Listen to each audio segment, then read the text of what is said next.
Welcome back to Spoiler Recap, the channel where we dissect the most iconic films, fusing action, adventure, drama, betrayal, and a dash of chaos into one thrilling journey.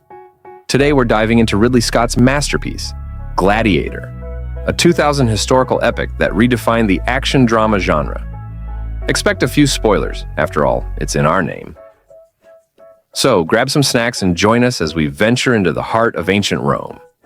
Gladiator, directed by Ridley Scott, is a film from 2000 that is often hailed as one of the greatest movies of all time.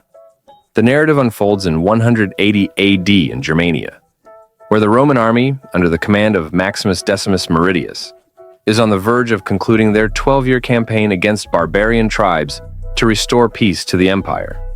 They achieve this goal triumphantly after a victorious final battle. Shortly after their success, Maximus is approached by Emperor Marcus Aurelius of Rome, who expresses gratitude for his bravery and inquires how he might reward Rome's finest general. Maximus simply wishes to return home to his wife and son now that the war has ended. However, it becomes evident that Marcus Aurelius's reign as Caesar may be nearing its conclusion as he appears to be approaching death. He summons Senators Gracchus and Falco, along with his two children, daughter Lucilla and son Commodus. Commodus believes he will inherit his father's position upon his passing. Yet, it soon becomes clear that Marcus has another successor in mind. In a later conversation with Maximus, Marcus confides that despite all the battles fought and lives lost, he feels he has failed in his primary objective as emperor, to restore Rome to its true self and return it to a republic. While peace has been restored temporarily, he doubts its longevity, noting that in his 2 decades as Caesar, he has experienced only 4 years without war. He believes this vision can still be realized under Maximus's leadership, and asks him to become Rome's new emperor after his death with the mission of returning power to the people and ending the corruption plaguing their empire. Initially, Maximus declines Marcus's offer, suggesting that someone more knowledgeable about city politics should take on the role instead. However, Marcus insists that Maximus is the only viable candidate, as he remains untainted by political corruption. This leads Maximus to question why Marcus would not appoint Commodus as the next Caesar. Marcus asserts that his son is not a moral man and must not rule. Maximus takes time to contemplate his decision, while Commodus learns of his father's plans to name Maximus as Rome's next emperor during their meeting. This revelation infuriates Commodus, due to both his ambition for power and his longing for paternal approval. He confesses to Marcus how desperately he seeks any sign of love from him. With tears in his eyes, Marcus blames himself for Commodus's shortcomings as a man and opens his arms for an embrace. However, Commodus reacts with rage and heartbreak, pulling Marcus tightly against him until he dies in his father's arms. With Marcus Aurelius dead, Commodus ascends to Caesar and immediately informs Maximus of the emperor's death, while demanding loyalty from him through an offer of allegiance. Maximus refuses this offer and rushes back to his tent to have his loyal servant Cicero contact Senators Gracchus and Falco about the emperor's murder. Their discussion is interrupted by General Quintus and several Praetorian guards sent by Commodus to execute Maximus. Despite being taken into the woods for execution, Maximus manages an impressive escape, defeating each guard even after sustaining injuries before riding back home to Hispania. Unfortunately, upon arriving home after this arduous journey, Maximus discovers that his wife and son have been crucified on Commodus's orders. Overcome with exhaustion, he collapses, but is later found by slave traders who capture him and take him to Zucabar in North Africa. There he is nursed back to health, before being sold into slavery along with other captives, including Juba, a Numidian hunter. The slave trader Antonius Proximo oversees gladiatorial games featuring his own slaves and begins preparing them for combat. Initially nihilistic about life, after losing everything, Maximus refuses training but ultimately decides to defend himself when battle begins and plays a crucial role in leading the gladiators to victory. Maximus continues participating in several games following this initial success. His growing popularity earns him the moniker the Spaniard. During this time, he forms bonds with fellow gladiators Hagen and Juba. They often discuss their lost loved ones and hope for reunion in the afterlife.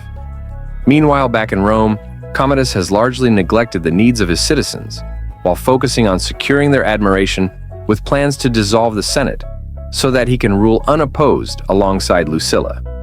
To gain public favor, he decides to reopen gladiatorial games in honor of his father despite Marcus having closed them previously. Commodus hires Proximo's gladiators for these games. Proximo informs Maximus of this arrangement, since he considers him the finest gladiator available due to his history in the Colosseum. Proximo himself was once a celebrated gladiator, before being freed by Marcus Aurelius. However, Maximus views this opportunity not as a path toward freedom, but rather as a chance for vengeance. As Rome watches along with Lucilla and her son Lucius during these games, Maximus competes alongside Juba and Hagen against formidable opponents in what seems like an uneven contest, favoring their adversaries. Thanks to Maximus's leadership skills, they emerge victorious, much to everyone's astonishment.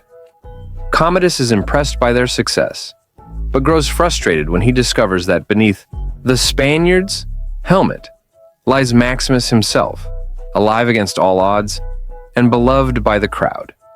This complicates Commodus's plans for revenge, since killing Maximus would likely incite public outrage. That night following the battle, Lucilla visits Maximus in his cell. They share a past romantic connection, which she now seeks help from him, due to her fear since Commodus became Caesar, especially concerning her son Lucius's safety as heir apparent. After witnessing Maximus stand against her brother publicly at the Colosseum, she believes they could work together to remove him from power. Initially hesitant about aiding her cause, Maximus ultimately agrees after further discussions about strategy ahead of their next encounter, where he faces off against Tigris of Gaul, the undefeated champion brought out of retirement specifically for this match. The duel quickly escalates when Commodus unleashes several tigers, hoping they will kill Maximus. However, he triumphs yet again. Following this victory comes another unexpected reunion with Cicero, who remains loyal even after all this time, offering support should it be needed again. That night, Lucilla reconvenes with both Cicero and Senator Gracchus, who has distrusted Commodus since his return, to devise a plan involving Gracchus purchasing Maximus's freedom from Proximo, so they can smuggle him out of Rome. However, difficulties arise when Commodus begins monitoring senators, leading him directly into discovering Gracchus's intentions, resulting in Gracchus's arrest, which complicates matters further for Proximo, who fears for his own life if caught aiding them. Meanwhile, at home, Lucilla faces her brother, who learns about her meetings with Gracchus, but misinterprets them as innocent familial support rather than plotting against him. Nonetheless, he expresses gratitude towards her presence amidst dark times, despite underlying tensions evident between them.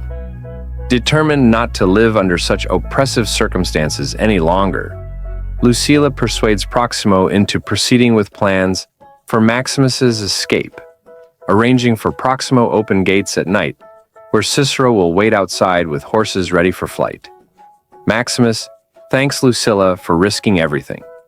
She reveals her feelings about loneliness, since their romance ended, leading them into sharing an intimate kiss, before she departs homeward, only for Commodus, discovering Lucius playing pretend sword fights earlier, emulating Maximus, savior of Rome, which deeply unsettles him. Realizing what Lucilla has been up to, prompting threats against her son if she doesn't divulge information regarding her plans, causing her compliance out of fear. Commodus sends guards after Proximo's school, resulting in chaos, where gladiators attempt holding off attackers while allowing time for escape. But ultimately, Proximo sacrifices himself alongside Hagen during this conflict, leading tragically towards Cicero being captured before arrows pierce through him, leaving behind devastation among surviving gladiators, apprehended alongside Maximus's custody. thwarting any chance at rebellion against Commodus's tyranny. With control regained over Rome, Commodus threatens Lucilla, insisting she must love him unconditionally, while providing heirs, a twisted sense of mercy, while planning an infamous duel between himself and Maximus, believing it would serve justice fittingly. In a final act of desperation, Commodus challenges Maximus to a duel in the Colosseum. To ensure his victory, Commodus wounds Maximus before the fight. Despite his injuries, Maximus overpowers Commodus, killing him in front of the roaring crowd. With his last breaths, Maximus entrusts Rome to Senator Gracchus and restores power to the people. And that's the unforgettable story of Gladiator. If you enjoyed this recap or found it entertaining, don't forget to like the video, subscribe to our channel, and let us know your thoughts in the comments below.